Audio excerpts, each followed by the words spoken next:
and welcome back to my channel. I hope you are all having a very happy day today. Today's video is going to be Budgeting with a Friend episode 3. Before we get into it, I just wanted to quickly go over some things about the person's budget I'm doing. You guys know I like to keep these confidential for the sake of their privacy. However, I do have some key notes about their lifestyle and budget. Hi, what's wrong, Mama? And Pepper wanted to say hello. You love saying hello in videos, huh? Oh, look at all that fur. Hi, baby. So this person is fortunate to live at home with her family. She does plan on moving out soon, but for now, this is, oh no. She doesn't have any debt, which is beautiful. We love that for her. Doing her budget personally is a lot of fun. She doesn't owe anyone money. She gets to decide exactly where every dollar goes in her budget, and that's awesome. And she does not have a car payment. Her car was recently paid off last year, I believe. So we'll go over her budget. This one is going to be very different than other ones you've seen on my channel, just because she doesn't have debt and she has a higher income. So there's more flexibility within her budget, which you guys will see right now.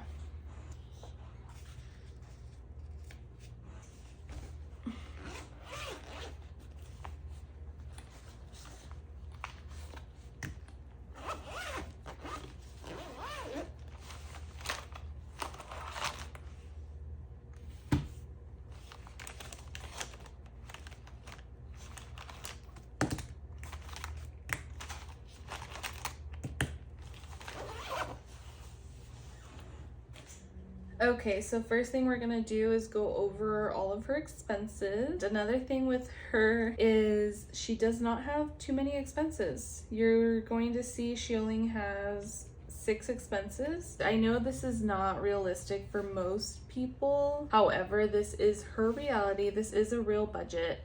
Okay, so first thing we're gonna do is get into these expenses. And when we're doing our expenses, I like to list them in order of their due date. So that's how you're going to see me listing them here. And this person does get paid twice a month. However, it's not bi-weekly, it's the 15th and 30th of every month. So I'm gonna go ahead and put down her next few paychecks, starting with the next one, which is May 30th.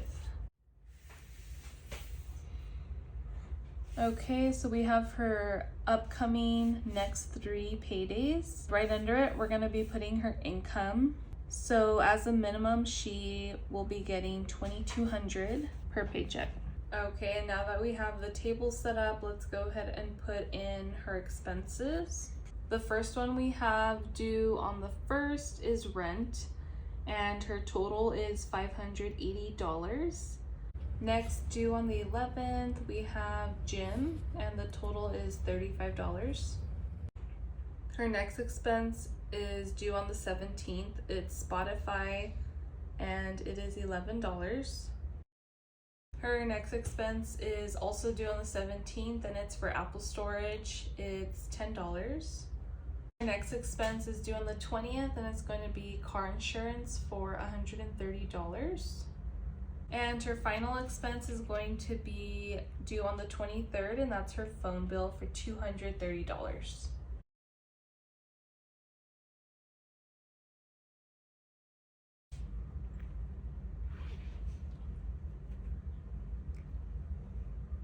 Now the next thing I do is add all of her expenses together.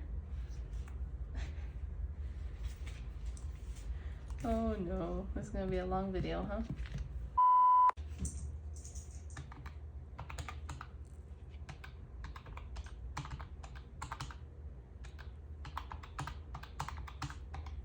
Okay, so we get $996, and this is the total of her expenses every month. Okay, so here we have it, all of her expenses, the due dates, and the totals due. And we're gonna go ahead and leave that chart empty for now for her next 3 paychecks. Let's go ahead and move on to her sinking funds. So we did sit down and go over this. I talked with her about each sinking fund. We talked about how much she usually spends in 2 weeks per sinking fund. So I'm gonna go ahead and write it down.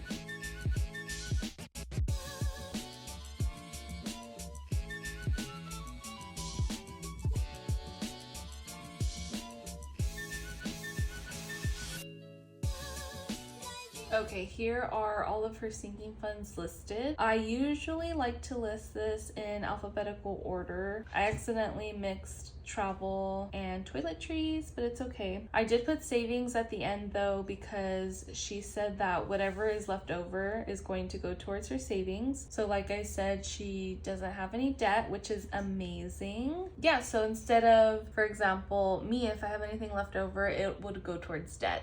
So I would put it towards my debt snowball, but she doesn't. So we're gonna go ahead and throw it in savings. So now we're gonna go ahead and look at her sinking funds, and we're gonna seek out any annual sinking funds. So in this case, there are 2. It would be car maintenance and Christmas.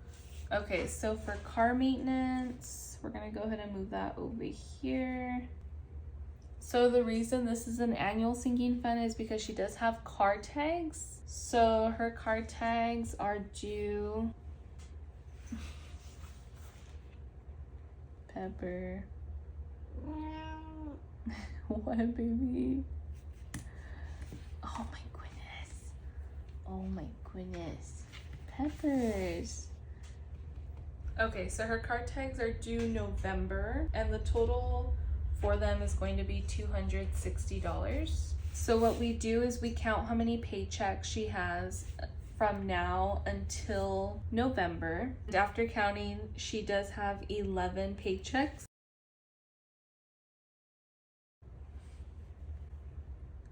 And we counted her paychecks until October 30th. So that's how we got 11. And then we're gonna take $260 and divide it by 11. So that gives us about $23. So that's how much she needs to save per paycheck until November to have her total of $260 for her car tag. So after talking to her, she wants to put $40 in car maintenance, and we decided to put more because you have things that come up like oil changes, or maybe you want to take it to get a car wash, stuff like that, and it's just better obviously to have more than the exact amount. So she wants to put $40. Now her next annual sinking fund is going to be Christmas. So Christmas, this is one that you come up with on your own.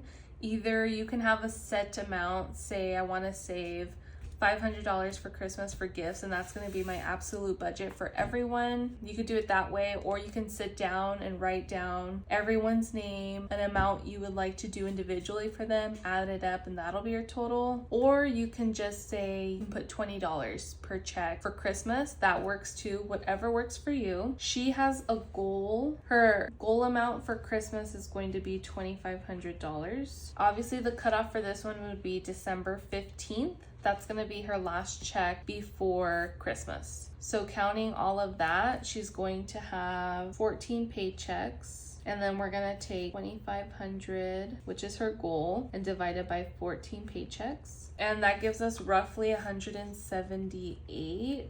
We just round up and we put 180. So that is how much she has to put towards her Christmas envelope every paycheck to reach her goal amount of $2,500. I hope that makes sense. I put quotations around dog just because I didn't want to put his name in here. So she does have a dog, and he's going to get $50 from each paycheck. Family member. So she does contribute $100 into savings for a family member. She does it consistently, so it is an actual sinking fund for her. So this family member gets $100 every paycheck. Fun will get $80. Gas will get $180. She does have quite a commute for work, so that's why that amount is a bit higher. Gifts, we're gonna go with $50.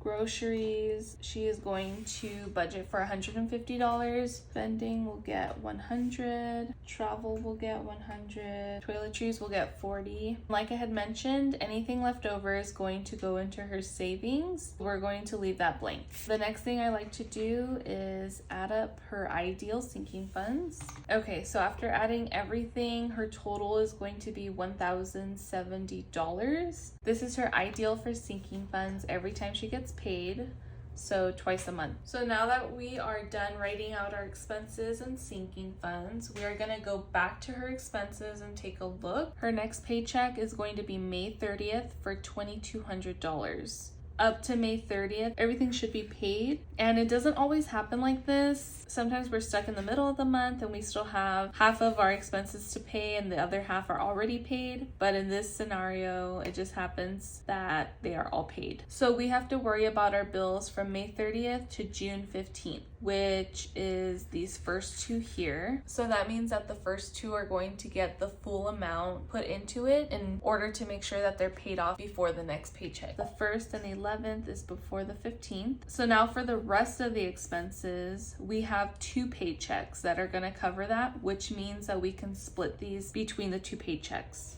So rent, the total is $580. Let's go ahead and divide that by 2. That gives us $290. So that is how much is going to come out of each paycheck for her rent. She could split the $35. However, I think it's easier just to keep it that one payment since it's smaller. So we'll skip this one. We'll fund it completely with her other paycheck. When she gets paid on May 30th, she's putting the full amount, $35, and it's due on the 11th. So by June 15th, it's paid. She doesn't have to worry. Her next paycheck, June 30th, she'll fund the full amount again. Spotify isn't due until the 17th. She can actually wait until the 15th to pay it. So let's go ahead and put the $11. We're gonna skip it from her next check, and then she pays it, and then she's gonna skip it from the following check. And we'll do the same thing with Apple Music, just because they're smaller amounts. It's easier to do it like that. Car insurance, we do have 2 paychecks to pay it off. She'll get paid the 30th and the 15th. It's not due until the 20th. So we're gonna take $130 and divide it by 2, and that gives us $65. So $65 will come out of each paycheck, and her final bill, the same thing. She has 2 paychecks before the 23rd. So we're gonna go ahead and take $230 and divide it by 2,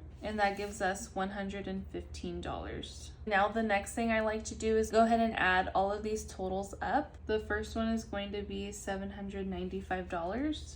The second one is going to be $491. And her final one is going to be $505.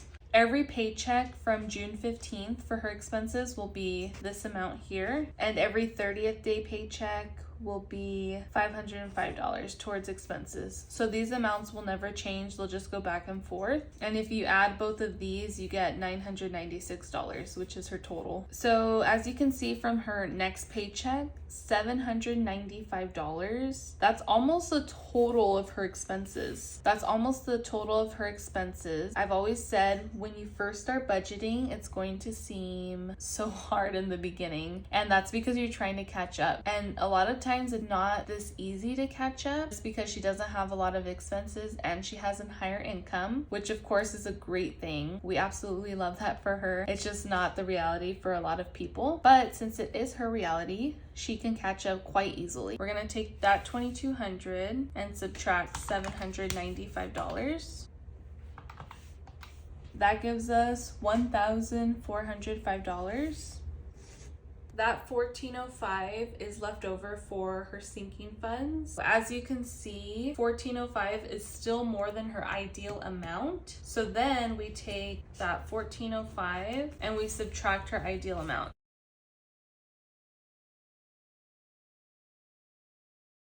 After funding everything, her expenses with this paycheck and all of her sinking funds, she is still left with $335 to go towards her savings for her May 30th paycheck.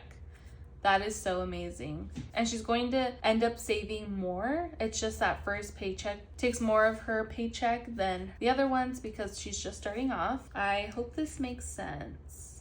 I'm curious to see how much she's going to be saving when her budget equals out. So let's go ahead and do the next one just to see. We're gonna take $2,200 and subtract her total expenses. $2,200 minus $491.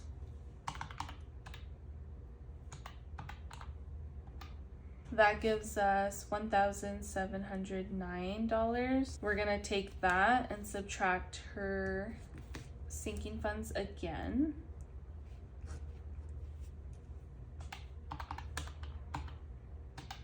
That gives us $639. $639, let's just say times 2. She's gonna be saving at least this amount every month. $1,278. That is so amazing, you guys.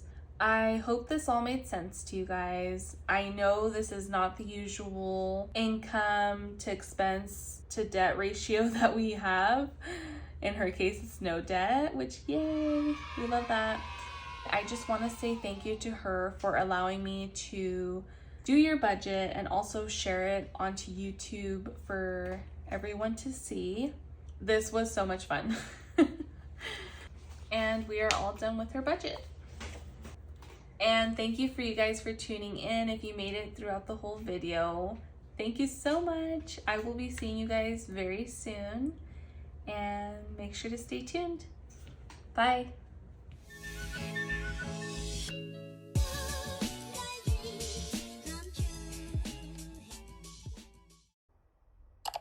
Okay, enough talking. Let's get into it.